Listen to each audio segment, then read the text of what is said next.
Assalamualaikum everyone. My name is Sadia Education Wali and I'm student at Rehan College Korangi Campus. Currently, I'm enrolled in Teacher Training Bootcamp 1. So today we will talk with Maya, and our topic is discuss understanding the basic of financial independence. So let's start.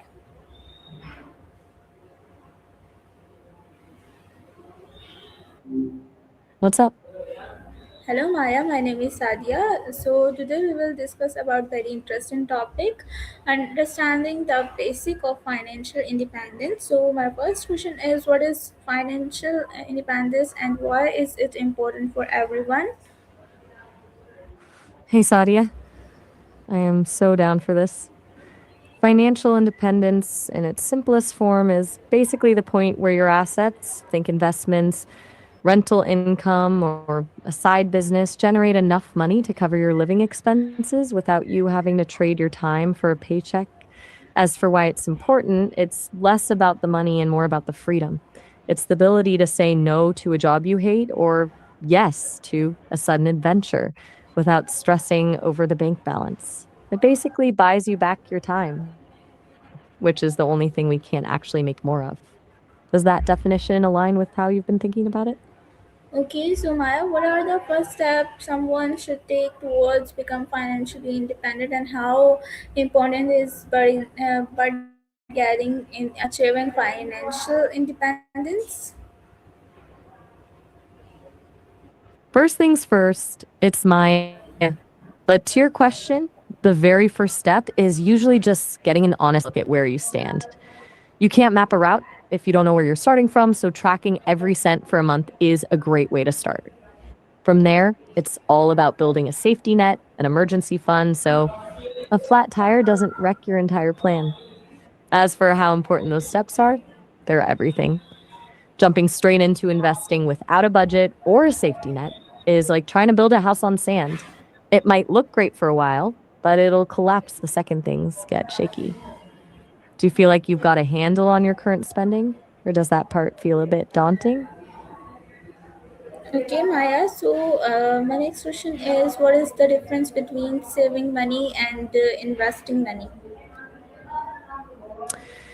It's a huge distinction, but a simple one. Saving is basically putting money in a safe place, like a savings account where it's easy to get to and won't lose value, but it doesn't really grow.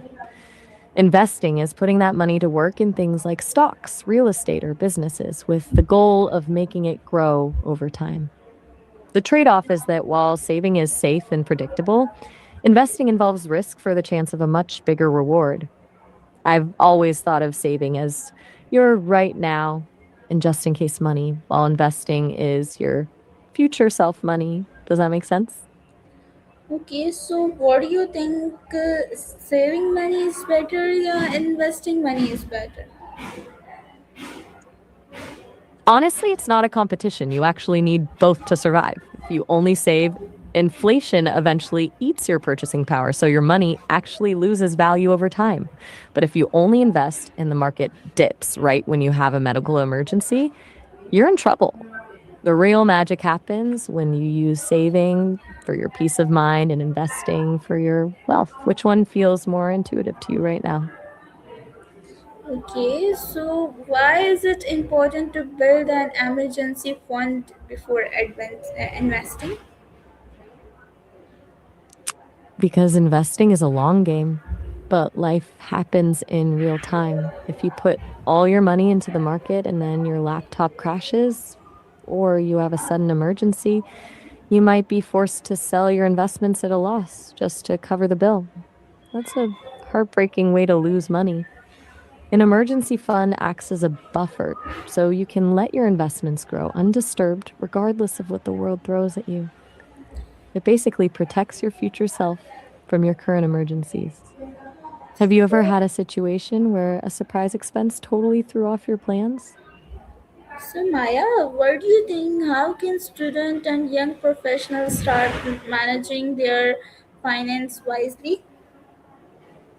For students and young pros, the biggest advantage is time, even if the bank account doesn't feel like it yet.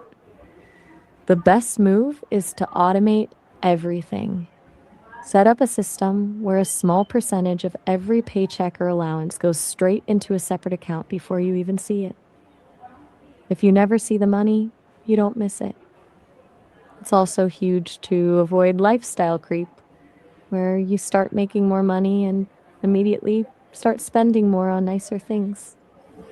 Okay, If you Maya. can keep your expense. माया वो क्या कहते हैं मतलब I mean what are some common financial mistake people should avoid and how can multiple income stream help people achieve financial independence faster? Sorry about that. I got a little carried away with the lifestyle creep talk. One of the biggest mistakes is definitely paying yourself last, spending everything, and then trying to save whatever's left over. Usually there's nothing left. Another big one is taking on high interest debt, like credit cards for things that don't actually grow in value. It's basically paying a tax on your own future. As for multiple income streams, that's the real accelerator. Relying on one paycheck is like having one leg to stand on. If that job goes away, everything collapses. Adding a side hustle, dividends, or rental income doesn't just diversify your risk, it means you're contributing more to your investments without having to work more hours at your main job. It essentially shrinks the timeline to independence because you're filling the bucket from three different faucets instead of one. Do any of those mistakes? So, Maya, what role does technology and AI play in personal finance and wealth management? And how can people overcome the fear of investing and start with small amounts?